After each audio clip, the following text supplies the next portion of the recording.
Owen Davies, thank you so much for being here on Head on Fire. Thanks so much for being here today. Pleasure, Don. Thanks for the invite.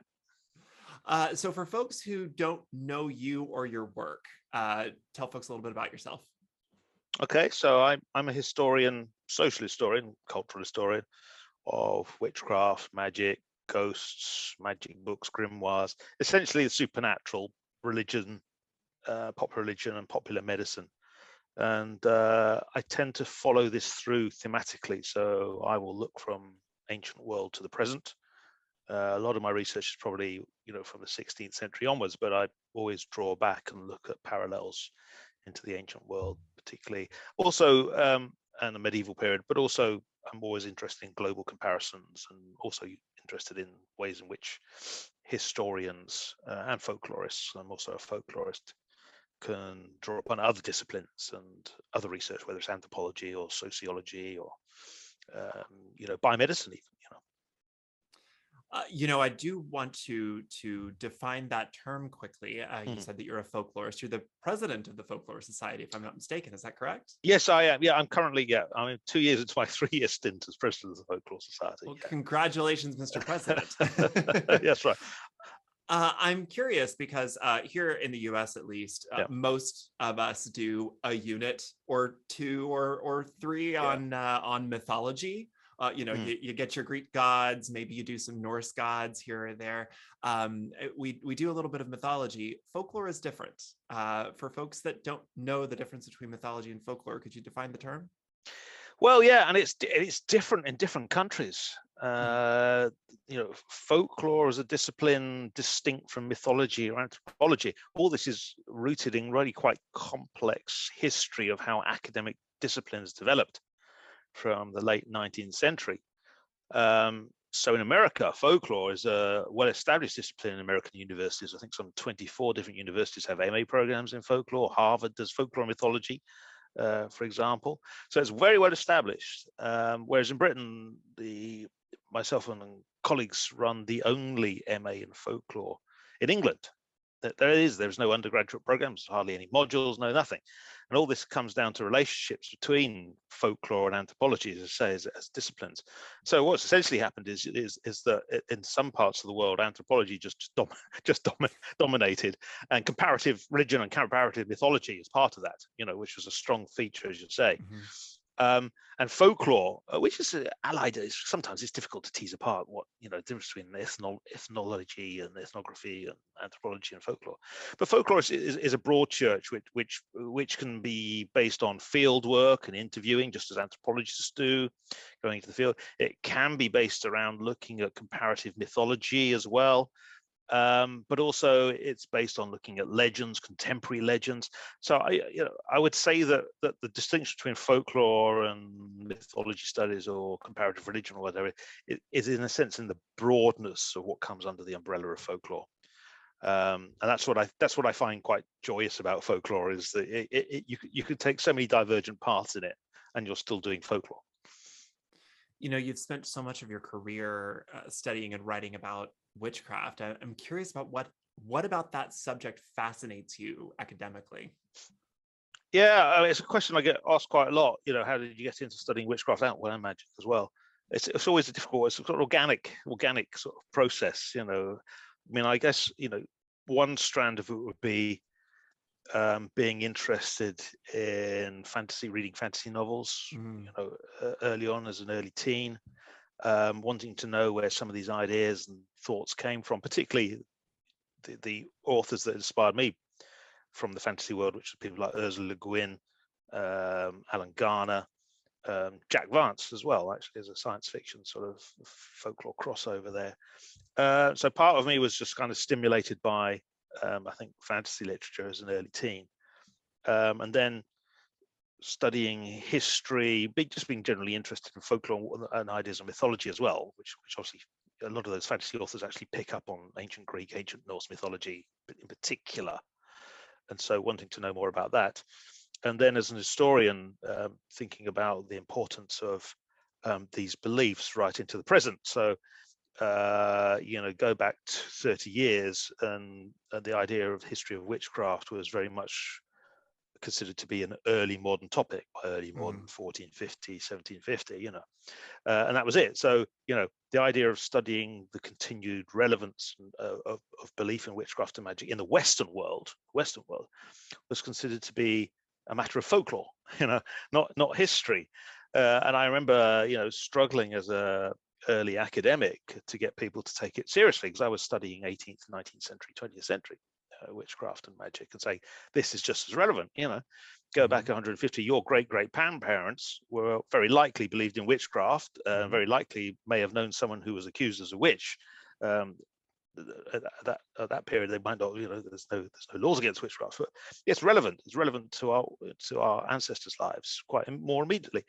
And I showed that in a book called America Bewitched, where right through the 1950s, 1960s, people are still being shot dead for witchcraft in a very traditional way, which you could see parallels with the 16th and 17th centuries.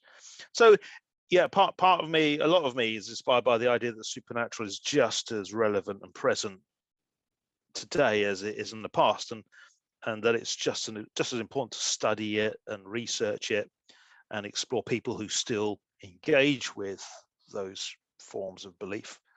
Is just as relevant today as it was 100 years ago, 500 years ago. I think a lot of people, certainly myself included, will be really glad to hear you say that you came from the world of fantasy literature, pop culture. I mean, just that little spark of magic somewhere out in the world found you, and you said, there has to be more here. There's got to be more. And then sort of that fight to get it seen as a legitimate form of study. I think that it'll make people really happy, because I think some folks in sort of the modern witchy circles, or people who are interested in it, almost feel a sense of shame in saying, I came to this because I really liked practical magic, or I watched Sword in the Stone and I really loved that. So I think people enjoy that was your path. Speaking of modern practitioners, as you are very likely, no doubt aware, there are many modern practitioners of witchcraft around the world. And oftentimes their practice stems from the work of folks like Gerald Gardner or Aleister Crowley or Margaret Murray. There's this idea that modern magical practitioners or occultists are continuing an ancient tradition. How do these modern practitioners differ from the witches of history or the witches of folklore? Or is there indeed some kind of long, unbroken tradition of witchcraft? It's a really complex question, and obviously people like Ronald Hutton have been unpicking this for many years. And I work with, particularly through the work I've done on cunning folk, this is where it really kind of connects with modern practitioner movements and stuff. And I have to say, I'm never judgmental about this, because the whole point of what I'm interested in all this is because it's current, it continues, it's how it continues, and the way which people engage with it as practitioners today fascinates me just as much as in the past. But it is different, I will, absolutely clear there is no unbroken tradition of somehow witches persecuted in the 17th century, 16th century, and modern practitioners now. It doesn't exist. Gerald Gardner was a fantasist, clever, and created a movement. Nothing wrong with that. Every religion has to have a founding kind of back history. Sure. Doesn't matter what. Every religion has it, and there's that. So that's not. It's not about being false. It's not about falsehood. And I think what's really interesting in the way in which modern magical practitioners, whether they're Wiccan or not Wiccan, and increasingly, in my academic career, I've seen a massive shift from organized religion to individual pagan practitioner. That's happened in the last 30 years, and most of the people I speak to today who are practitioners, and I have students who are practitioners, belong to kind of individuals. They don't want to be part of a hierarchy or a coven. And there are problems with obviously with the degree of patriarchy in early Wicca and stuff, So I think it's really been quite liberating what's happened over the last 20 years, and the awareness that people like Ronald's work and stuff and others have shown that there is no unbroken past, but that doesn't mean it's not legitimate. You don't need to have that. You can borrow. Every religion borrows from other religions, and that's no different whether you're part of a a grouping or chaos magicians or whatever, or you're just an individual who's engaging and has their own spiritual magical journeys, borrow from it, and that includes from overseas or whatever. It's mixed bag, but you're creating your own understanding of the world and vision and how you think magic means to you. And I think that's actually been a really interesting and liberating aspect over the last 20 years, from what could be seen as a rather stifling, what you might call first half of neo-paganism from Wicca onwards, which was about orders and hierarchy, comes from the Golden Dawn. You must progress through this, to a more liberating hedge witch, the hedge witch moves and stuff. So that's my take on this, is that no, there is no unbroken tradition. The people prosecuted for witchcraft and magic in the early modern period, some 40 to 60,000 people, mostly women, who were executed for this terrible thing, were not part of some sort of pagan cult. They were not even doing what they said they've been doing. So a few of them may have been involved in cursing and muttering curses and stuff, that we know that happened. But that doesn't necessarily negate. It's not saying that because you call yourself a witch today, there's an issue. The problem, I don't have an issue with people calling themselves witches today or practicing witchcraft today. It's a malleable term. It's a protean term. Fine, that's fine. And I'm fascinated how people engage with the past and engage with that history, and that's great. And that's a lot of the people who read my books are practitioners, and fascinates me how they use historians' work, and vice versa. I've benefited from work of practitioners, particularly those who have transcribed magic books, 17th century. Practitioners have made a really important contribution in the last 25 years to the understanding of magical practice in the past. So it should be a really positive and an interesting creative relationship.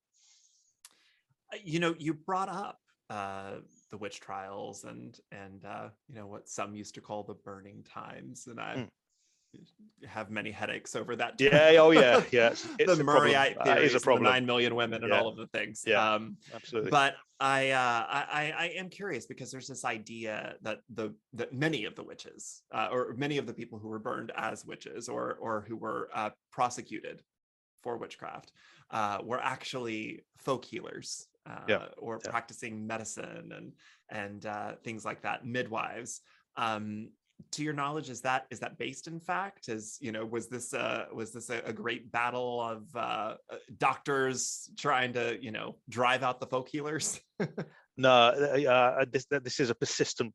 I have to say, this is one of the persistent issues with where it is problematic, the way in which a kind of popular understanding of it, because no, the short answer. Yes, whether it doesn't matter where across the continent. Yes, there were some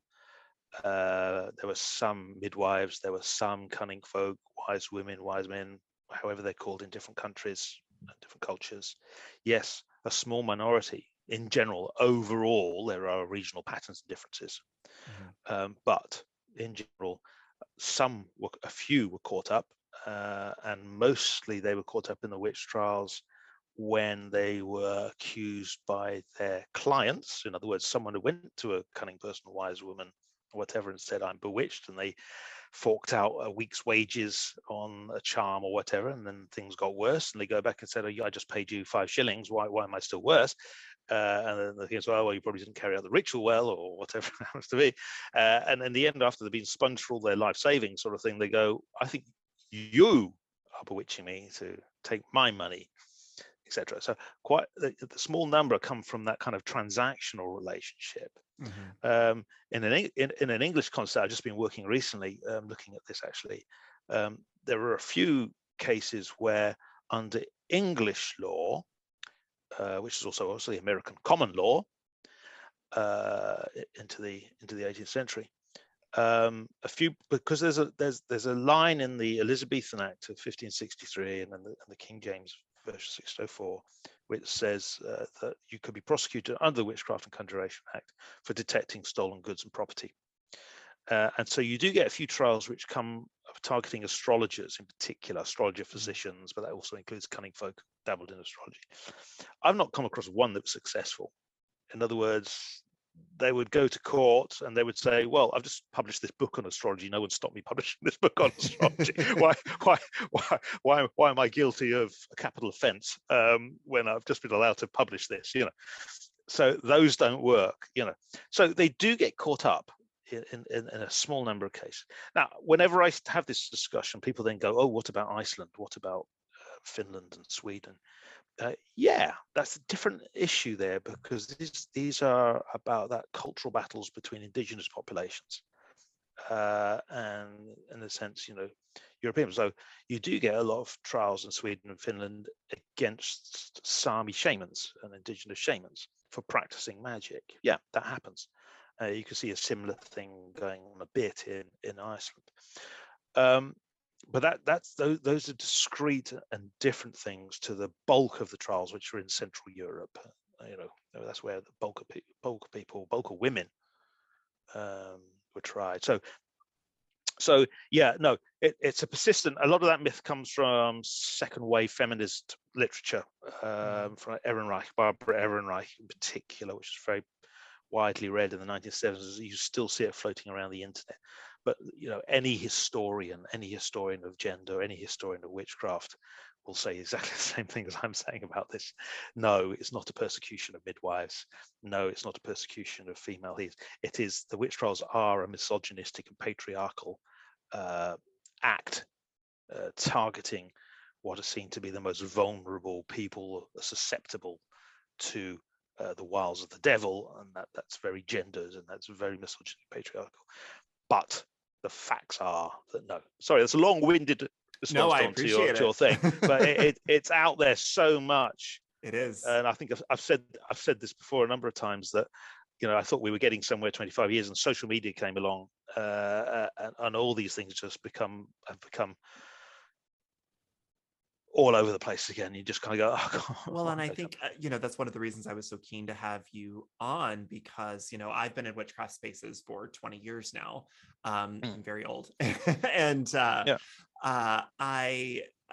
it's difficult to figure out what information that you read in books or what information you see on social media or in an article that's supposed to be fact-based. I see all these articles, these sources cited, but when you go down the rabbit hole a little bit, it's difficult to find good information and good teachers about this information. Yeah, sure. And it seems like there is, as much as practitioners have contributed to the understanding of history or the contextualization of history, it feels like at times, at least from inside the community, that practitioners sort of butt up against the academic community. They don't want the academic community to be correct. Do you find that to be true? Yeah, it's still there. I mean, it was quite strong, again, 25 years ago. That was pretty strong there 30 years ago. I think it's lessened a lot, but I think social media has kind of re-strengthened it a bit. I mean, there's a two-edged sword with social media, because I can put out tweets and stuff and provide information, as lots of other people do, and that's great. But then the other side, there's this torrent of other stuff. Social media doesn't tend to reward good information. It tends to reward things that get engagement, and oftentimes those two things aren't the same. Exactly, and there's also a tension there, because a lot of academics are expensive, Yes. and the internet is cheap, and so I do meet a lot of practitioners who, by and large, only read practitioner histories, if you see what I mean. So practitioner histories of the history of witchcraft, and which is interesting in itself, and part of that is due to access. And if you're not an academic community, how would you access all the latest research that comes out in articles and stuff? Sure. And I think there's a role for more academics to be out on social media to kind of counter this stuff. Although it's often futile, because some of these things are so entrenched. But I mean, my main thing about here is that the modern practitioner community doesn't need to have necessarily a deep history in terms of identification with individuals or groups in the past. have a relationship with the ideas about magic, have the ideas, the practices, that that's fine. It's when you then identify with groups in the party going, well, actually, these people who were prosecuted in 17th century, that has no relationship at all to pretty much any practitioner group, really, because they're people who are accused of crimes they didn't commit. Simple as that. Long and short, again, as I said, apart from the small number who were prosecuted by clients or attempted prosecutions for astrology, but it's an ongoing thing. But I think it's got a lot better. I think the relationship between academic scholars on this and practitioners is pretty in a quite a good place, actually. Good.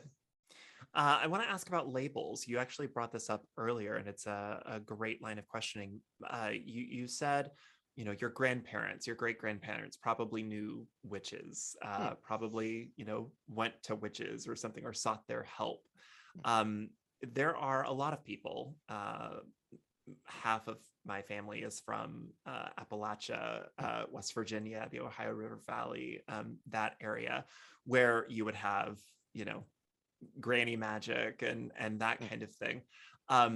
However, none of the people in my family would have ever called themselves a witch, ever. No. You just whistled to get the wind to dry your laundry. That's just what you did. You hang bottles from trees, or you do, these kinds of folk practices.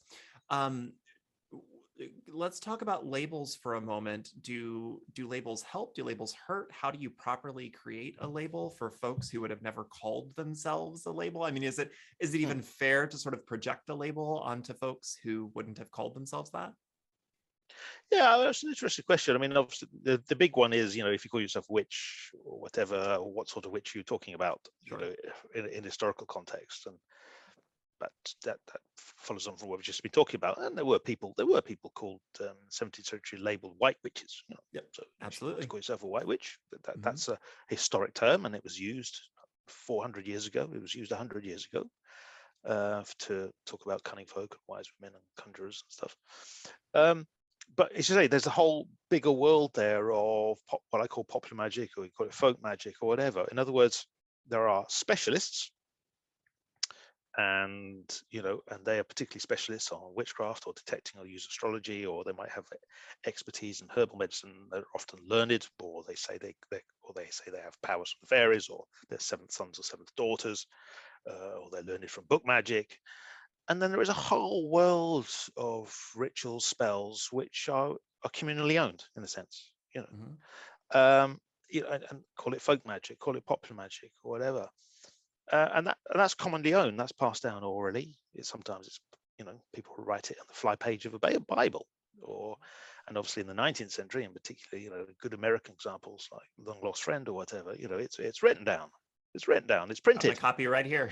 Yeah, exactly. I've got lovely copies. I love that book, and it's printed. And so from the early from the 18th century onwards, whether it's in France and popular grimoires there, this gets printed. So it gets democratized.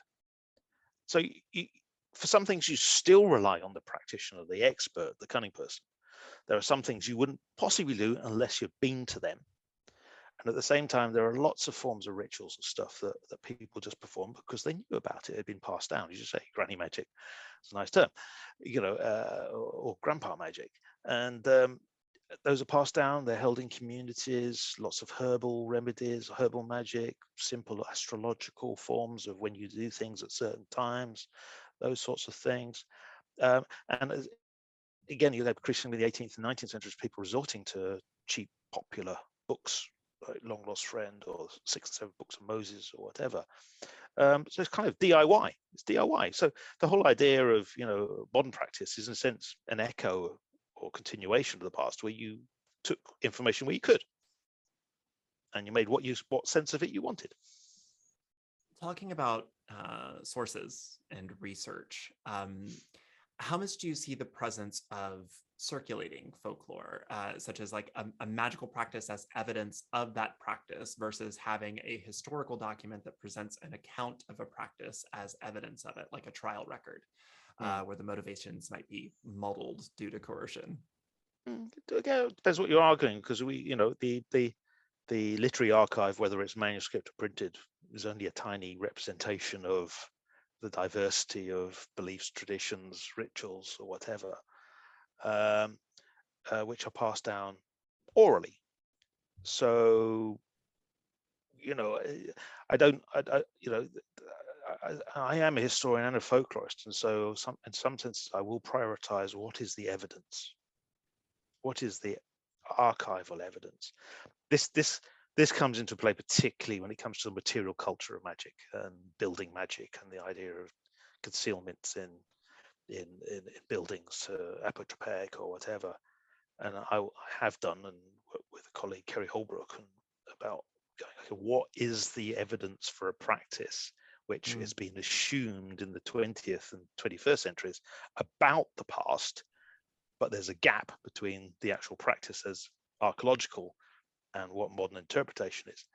And if you know as a historian what the sources are, you can go back and think, okay, I'm going to do this systematically. And then you find no evidence for this practice being magical at all, but it's become, and this is the thing that Kerry Holbrook and I have worked on with a book, which is called re-enchantment. In other words, a practice like concealing a horse skull or a mummified cat or whatever. There's no evidence in the historical record that was ever interpreted that till you get to folklore theory about survivals and pre-Christian rites and religions and folk culture in the late 19th century onwards. But that doesn't, it's not about being true or false, because lots of people believe that a mummified cat today is an apotropaic. It's all part of belief. It's all part of how we've interpreted these things. So again, the question you ask raises all sorts of really interesting issues about relationship between past and present, between the nature of evidence, material, archival, printed, oral, and there is no hard and fast, and this is all part of a continuum of the way in which magic, which was so fascinating in magical practice, gets invented, reinvented, reimagined, and that's ongoing. It's ongoing. There's an interesting point that you bring up that is sort of a hot topic on social media in the last few years, and it is about ownership and culture, and which cultures own what practices and where do practices come from, and sort of finding where was this invented and who owns this, and that kind of thing, cultural appropriation and all of that. It is difficult, at least as far as I have found in my own research and attempts to understand the matter, to find where certain things do originate. Like you said, there are topics that when you research them, you find, well, I don't know when that became magical. Because it just seems to have started as this, and then very Seinfeld, yada yada yada, 300 years now it's witchcraft. Do you find that to be true? Oh yeah, you're absolutely right, because there's a lot of beliefs, practices where you can't pinpoint the origin. You can't. And those are the gaps in which people have the imagination to say they're pre-Christian or whatever. Often there's no actual evidence for that, but then there's no evidence for when it actually started. So you come back to much broader principles of notions and ideas, and lots of people have worked on this and saying, there are aspects of medieval, post-medieval belief and tradition. Think about the Green Man, or Green Man representations in English churches, medieval churches, or whatever. And there's been a long debate about that, as to whether are they pre-Christian representations that have survived or not. But there's plenty of evidence to say they are basically Christian in the Christian era, not about paganism, but other broader notions about nature and God's world. We've just working on a big project on witch bottles, and that's a good example of what you're talking about. Where in fact I think I have got back to a kind of sort of initial where it came from. Around the 1640s. These are the Bellarmine witch bottles with bearded man, Bartman necks, which and obviously that's spawned hundreds of TikTok and YouTube videos about making your own witch bottles and stuff. There's lots of stuff. Which is great. It's great. I mean, I was watching some of that stuff. It's fascinating what people are doing. But it draws back on this idea of the barman bearded man bottles, as being the kind of the originator of this. But I think I have probably come across, but that's only about the bottling. All the other aspects of it, using urine, putting pins and nails in it, sharp objects, sympathetic magic, putting on the fire, that dates back further. Where does it begin? Someone somewhere in the 1640s decides to put it in a stoneware bottle, put a cork in it, and roughly do the same things you might do in an open pan in the Netherlands 100 years earlier. Or evidence of a 15th century Italian prosecution where he's doing fairly similar stuff, using urine, putting sharp objects in it as a kind of curse ritual. He gets prosecuted. So so much of magic is about symbols. It's about unit construction, to put it in a rather unmagical way. There's units of how, whether in ancient world or today, different aspects of magic can be put together, recreated like Lego or whatever, and reformulated. And that's the wonder of it. That's why it's so vibrant. Trying to find an version, or the origin, whether it's pre-Christian or Christian or whatever, sometimes just becomes irrelevant, because you can't. The Platonic ideal of this particular practice. Yeah, you can't. Exactly. And you could look at this in a comparative way with biblical scholarship, and the ways in which a certain genre of biblical scholarship has tried to prove where the ark is, tried to prove the parting of the Red Sea. That's not what it's about, and you can't prove it, and it's futile. You can understand the biblical legends without having to try and find dubious material evidence that it happened at some certain point through excavation. What do people keep getting wrong about Salem? You've written a lot about Salem over the years. It seems to be a pet topic of yours. What do we keep getting wrong about it? I don't think it's about being wrong about it. I guess my frustration with it is how it dominates American perceptions, and that comes through because of the schooling system, the way in which Salem has become this iconic moment in whether it's the American Revolution, the Civil War, Salem. These are these key points where America moves on, from one era to another, and it becomes problematic because Salem is in a sense exceptional. So in other words, all those scholars working on 17th century colonial America can point to other episodes, before Salem, which are more typical. And from my perspective is that, Salem's fascinating. And one of the reasons actually it's fascinating is because how soon after people are going, oh my God, we got it wrong there, in researching a show a couple of years ago, I was sort of going back through information about Salem, and I had completely forgotten how brief it was. It's just a blip in history. I mean, it almost didn't happen. We've had weather patterns that lasted longer than the witch hunt in Salem. It's very late in the Western sort of chronology of mass witch trials. It's very late due to very specific, which has been studied in millions and millions of pages. And in one sense, that's great. You can't study an episode any more than it has been studied. Literally, 20 years on, they're actually offering payments to family members of those who were executed. It's like, no, never. It's the Salem never again. Never again. Even in 1720s. Never again in burning times. Absolutely. Exactly. And yet, American society is, massive development. So my point is that, 1690, go to 1890, massive population. You've got over 100 different nationalities, massive European movements of population in the 19th century. And they all bring their folk traditions, customs, and concerns about witchcraft. And as I've shown in the sort of American Bewitched, I've only probably touched the sort of top of the iceberg on the number of local trials in the 19th century again, which I would call reverse witch trials, which is people who have been accused, abused, assaulted for being supposed witches, who then prosecute. So this is ongoing. This is an ongoing history, and to only focus on Salem and colonial America 69 is, I find, well, I mean, it's not just about America; it's about other countries as well. It's problematic to think that we moved beyond that. We moved beyond. Salem happened, and then that was it. That was the end of the witch trials, and we all realized how mad it was. Blah blah blah. And yet, 200 years on, people are still being killed in America, or in Europe, and in Europe as well. And then the satanic panic swept through. Yeah, it's right. 1970s evangelicals, whipping up concerns 80s, 90s, about, and today. and today, exactly.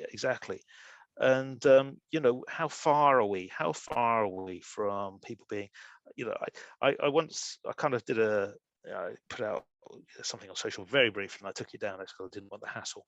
It was basically saying, in the current state of things in America, not just in America, again, things in Britain aren't too good either on these sorts of things.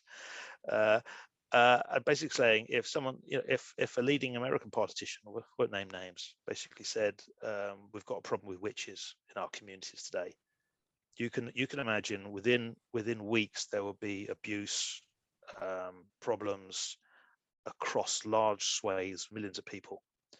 It only takes that sort of messaging, and we're kind of back into a similar situation. And that's, as I say, I'm just using, because we're talking about Salem, but that's elsewhere. That's elsewhere. It's, the veneer is thin, and the idea that we've progressed beyond these things is, I think, dangerous. Well, and politicians do still talk about witches and witch hunts. Yeah. But even more so, especially here in the United States, where politics and religion is so intertwined. You do have, maybe not necessarily the politician themselves, but their advisors who happen to be religious figures, pastors, these giant mega churches, who do give sermons and say that there are witches out there actively doing work against this politician or actively doing work against the church. We just had one this past year. I forget his name off the top of my head, but it does still happen, and it raises a lot of concern for folks. Yeah, and the interesting thing in the contemporary context is, of course, there are now hundreds of thousands of people who are self-identify as witches and magic practitioners, and hundreds of books, and you're part of that. I wrote one. But it's a fascinating dynamic where you've got people who self-identify at the same time. You've still got what you might, I'm not even going to go into old mentality, a continuing mentality. That there are these others who have or profess these powers.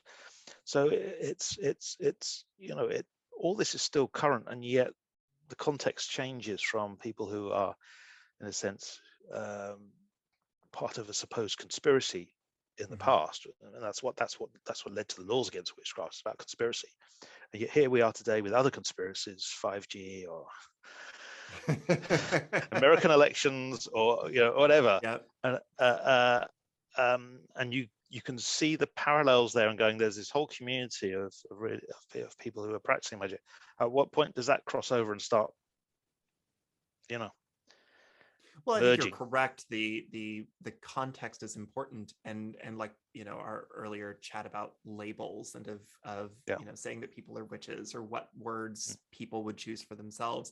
The context of what someone means when they say the word witch is very, very important. To modern magical practitioners, saying that they're a witch is, saying one very specific, slightly ambiguous thing. But what these political folks say when they mean witches is something very different. What people say when witches are being the witches that were put on trial, that's a very different thing as well. Which is a word that we keep trying to ascribe meaning to, and the witch just doesn't want to be defined. I don't think. No, absolutely, very potent, and obviously with Donald Trump and witch hunt and the witch hunt thing, I use that as an example. I'm talking about thinking with history for our students, and thinking with history, and I use that example of going, here we are, and witch hunt has become a massive thing, and there's one of the American news spaces to really think about a witch hunt tracker. Sure. It was a really interesting tool. to then compare with saying, what does the witch hunt today mean today, and how's it being used in the context, and what does it mean to people who are self-defined as witches, and how they're reacting to the way in which this is being used today. So current, yeah. What does the average layperson get wrong about witches? Maybe not practitioners necessarily, but what does the average person get wrong about witches and history and folklore? The main one is a conflation between witches as a label applied to others in the past. Mm-hmm. Practically no one self-defined as a witch in the 6th, 17th centuries, because it's a capital offense. Even in the 19th century, no one would say, I'm a witch, I practice witchcraft, because it's considered malign. It's, you're going to get beaten up for it.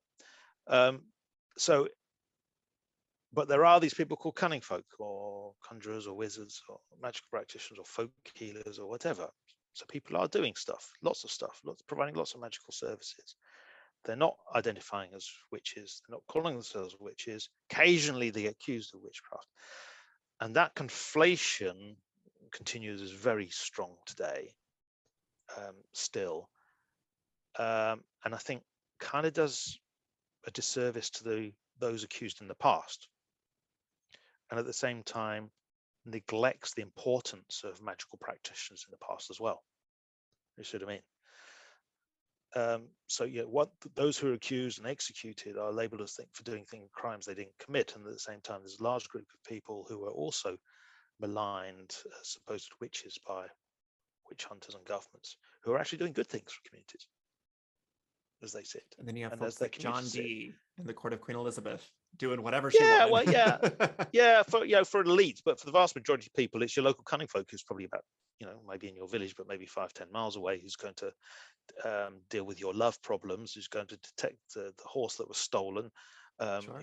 The identity of the thief that broke into your cottage, who's going to deal with your bewitched cow, who's going to provide you with herbal medicines, going to provide you with charms, going to provide, and those people, one of the reasons they rarely get prosecuted is people don't want to prosecute in a common law. This is about a lot of this about legalism.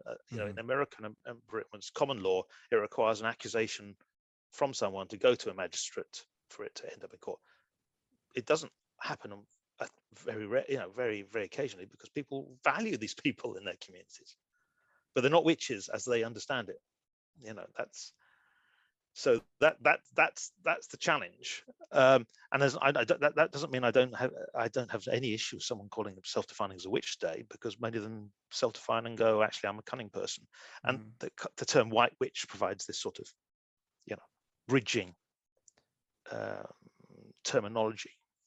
It is interesting that you bring up the subject of class, because, like you said, for the elite, even though it might be illegal or frowned upon or something like that, the queen can still have her court magician, and magic is always still accessible for the ultra rich. There's certainly a class thing there for access. So another question, like I said, I want to be respectful of your time. I've written a book about witchcraft. I've hosted a podcast that's talked to a whole lot of self-described witches over the years.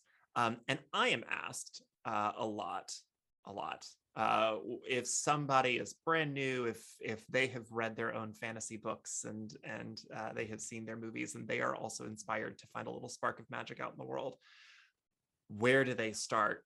And I feel like you would have a really interesting answer to that. If somebody was interested in learning more about witchcraft and magic, where would you send them? What books or resources would you send them to? Other than your own books, of course. Yeah, I'm not going to promote those. That's right. I think it's a dual path here, and I think lots of practitioners have taken this dual path as well. And one is to read how over the last century, well, 3 paths actually, how over the last century in the Western world, modern occult magic developed. Whether it's the Golden Dawn through to Wicca, through to hedge witchcraft, all the other variations in between. what is it those past practitioners who have developed modern practice have drawn upon? So that's important. And what is it? How have they constructed their rituals? Two is to recognize that a lot of that history is also based on exploring and understanding other cultures. And modern Western magic is based on, obviously, with theosophy, etc., and Eastern mysticism, often very badly interpreted, and also obviously then with the rise of understanding of hieroglyphs and Egyptian magic and Egyptian ritual and original magic. So you need to understand that, explore your own pathway through how early modern practitioners have used the past and drawn upon it for inspiration. And then thirdly, read the history, read the modern history.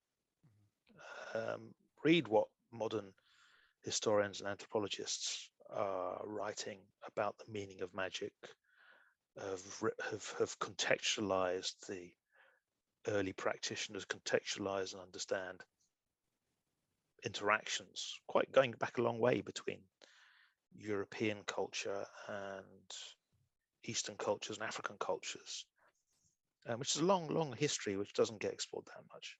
So it's kind of three pathways there, and I think you'll come to a really good place about where you want to situate yourself. But do read the academic work. Do read if you can. And there is lots out there which is available, open access. There are lots of PhD theses you can now access, open access. There may be a dry read.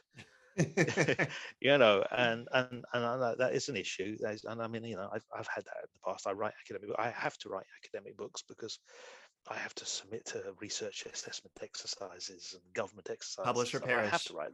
Exactly. I have to write like that. We all have to write like that because it's our livings.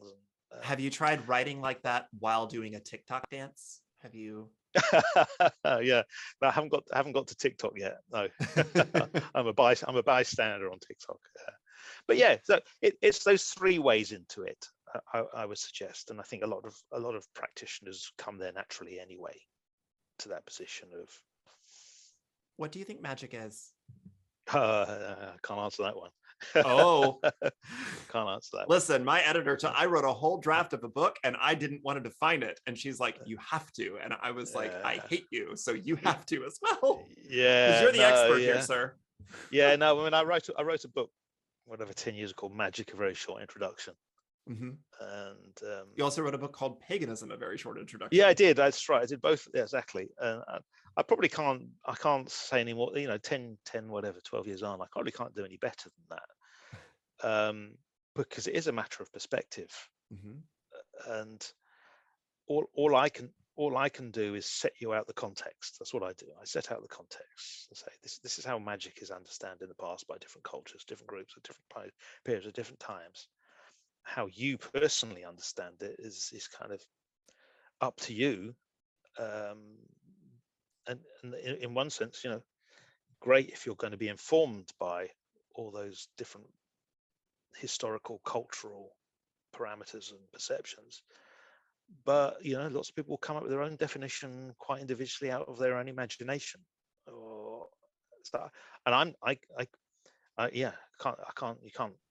I'm not the sort of historian that tries to impose that. I'm not trying to find solutions. I'm just exploring and explaining, and providing context. People giving context and giving information, and then find your own pathway to what you think magic is, because you'll never get to a definition that anyone's unanimously going to agree with, and let alone the relationship between religion and magic, or religion, magic, and science. So that's very true. Putting literally any definition down into black and white is terrifying, because you just know it's going to be picked apart. Yeah, exactly. You're never going to please people, and people are going to beat you up about it. Yes, you are.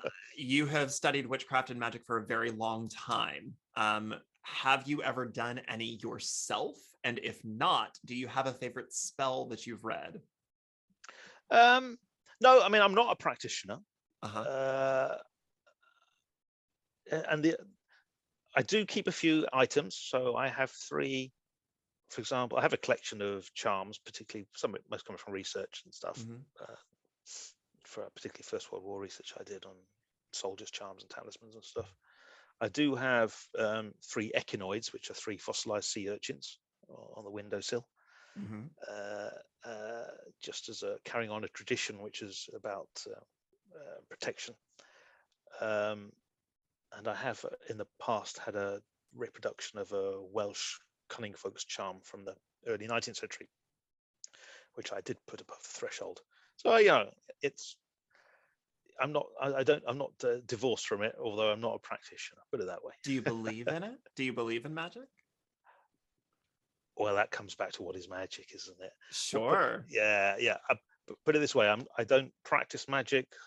I'm very much a secular outlook on things, but at the same time, I think magic is inherent in the human condition, however it's expressed, and that magic can be through fiction and fantasy. It can be how you talk to children and explain things to children.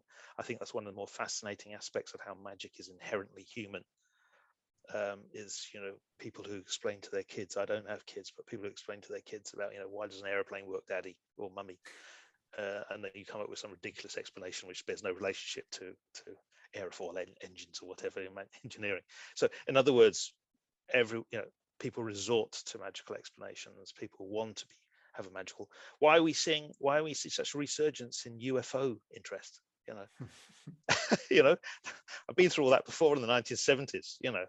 But here we are again, and it's because people want to believe there is something out there that people want to believe. So to me, magic is inherent, and however it's expressed, I don't see it as negative. It can be negative, it can be positive, but I think magical thinking, believing in magic, which is not necessarily the same thing as magical thinking, is just inherent. It's an inherent part of it. This is why I don't subscribe to Richard Dawkins and science is all, and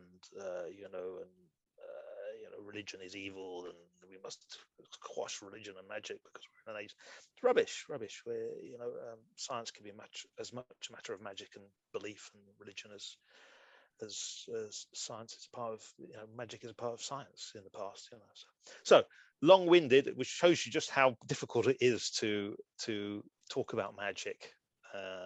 In a more general sense, because it's so personal. Final question, and I'll let you go. You are the president of the Folklore Society, and with that comes, I feel like you're one of the only people who could answer this question. In 2020, Taylor Swift, or should I say after today, who got her honorary doctorate, Dr. Taylor Swift. Oh, right. Okay, I hadn't seen that. Right. Yep. Okay. Apparently she got an honorary doctorate today, day we're recording this. So Dr. Taylor Swift put out an album of music called Folklore and did a whole big promotion on social media with it, taking over the infamous Folklore Thursday hashtag on Twitter, which upset the very stuffy academic folklorist community. So I have a question. Do you have beef with Taylor Swift? And if so, how do you settle that beef? No, I've got no beef. I did tweet about that, and I did tweet her directly as president of the Folklore Society. And I said, it's great you're interested in talking about folklore, through music and song. Great if you could do a bit of promo for folklore, the discipline thingy. So no, it was fascinating how that all blew up. And as I say, as president of the Folklore Society, I think, and my colleagues and members of the society generally thought it was a really positive thing. Has to be said. It's just a shame if she'd only put out a statement supporting the American Folklore Society, the British Folklore Society, and the great work we've been doing over the years. Then that would have been better. I do appreciate the official finger wag from the president of the Folklore Society. Owen Davies, thank you so much for being here on Head on Fire. It has been an honor getting to speak with you. You're a personal hero of mine, so thank you so much for your time. Okay, thanks for the invite. Bye now. Okay, bye.